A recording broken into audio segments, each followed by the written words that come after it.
When you receive a new quote, you'll get an email that says, here's your quote from the sales rep who sent it to you. To view your quote, just click on View Your Quote. It'll take you to a page on a website called orderporter.com. You can open the entire quote by clicking on this PDF. It's going to open a PDF document where you can see all the parts, quantities, costs, any comments that the sales rep has put in for you, and the totals. Now if you go back to the other page, this is where you can review and select your options. So you might see that they've given you some options to choose between. Or they might have given you some items that they've marked optional that maybe you don't want to include.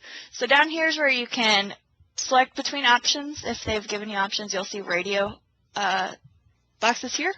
And if they have given you any optional items, those are going to be unchecked by default. If you do want those, you can check them down here. So make your selections. Click Update Options. You'll see it reflected now in your totals. If you do have any questions or comments before you're ready to sign, then you can fill them out right here and click Submit. Now, the sales rep who sent you this quote is going to get an email with your comments or questions so that they can respond, update your quote if needed, and then get it back out to you so you can come back and view the updated quote. When you are ready to sign, scroll down. You need to check the box for I accept, enter your initials, your email address,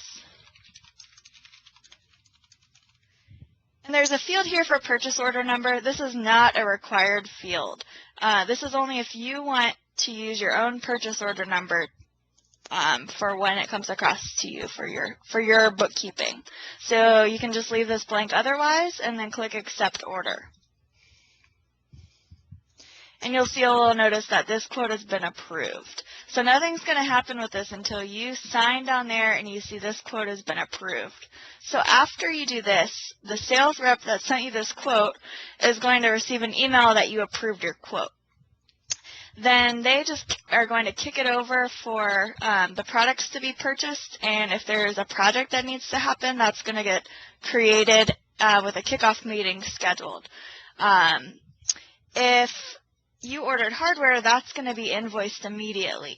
If there's labor associated with this quote, then that will be invoiced at the end of the month, each month as the project's going along. Then you'll have the option to pay with a check once that invoice comes across to you. And that's all.